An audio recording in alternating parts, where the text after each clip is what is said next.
একাদশ বনাম ভিক্টোরিয়া একাদশ এই মুহূর্তে 3 গোলে এগিয়ে আছে। আমরা সেমিফাইনাল খেলার লাস্ট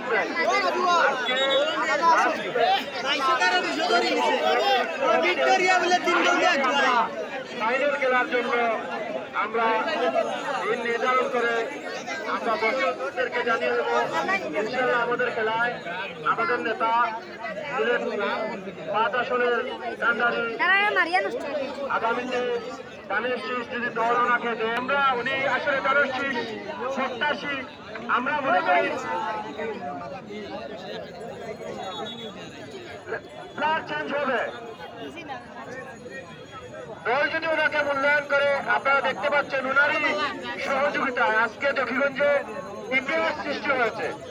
15 বছর কোনো রকম খেলাধুলা হয় নাই, ওনার সহযোগিতায় আমরা এত বড় খেলা আয়োজন করতে পেরেছি এবং আমরা আশাবাদী যে এই খেলা আমরা সমাধান করতে পারবো। আমরা সবার কাছে দর্শক এবং খেলোয়াড়বৃন্দ সবাই এই খেলায় যারা অংশগ্রহণ করেছিলেন এবং দর্শক যারা প্রতিদিন আসেন সবাইকে ধন্যবাদ জানিয়ে আমি আমার সংক্ষিপ্ত বক্তব্য শেষ করছি। আসসালামু আলাইকুম। অসংখ্য ধন্যবাদ সম্মানিত আজকের অনুষ্ঠানের সভাপতি এবং জকিগঞ্জ পৌর বিএনপির সংগ্রামী সাধারণ সম্পাদক জনাব শিবির আহমেদ রনি ভাইকে।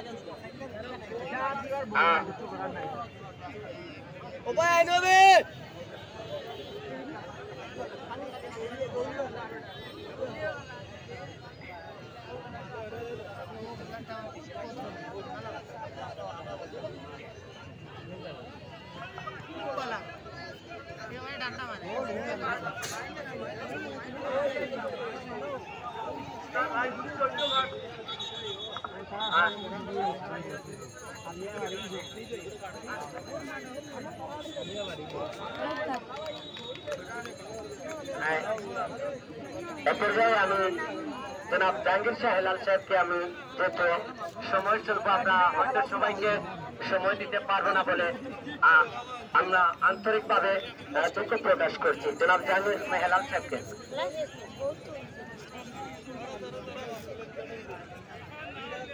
বিসমিল্লাহির রহমানির রহিম। জকিগঞ্জ পৌরসভা ছাত্রদল কর্তৃক আয়োজিত আজকে শহীদ জিয়া ফুটবল টুর্নামেন্টের আজকের খেলার আমার ছোট ভাই সভাপতি,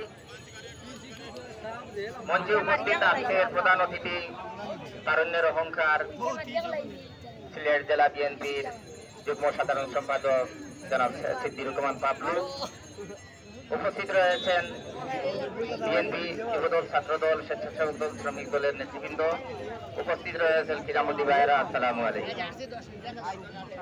আসলে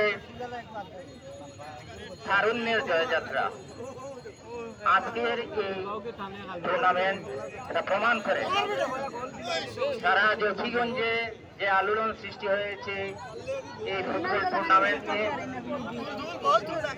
আমি আশাবাদী এই টুর্নামেন্ট আয়োজন করে যারা এই তরুণদেরকে উৎসাহ উদ্দীপনা দিয়ে যাচ্ছে, বিশেষ করে আজকে মাদকরে না বলার জন্য এই যে খেলার মাধ্যমে আমরা এটা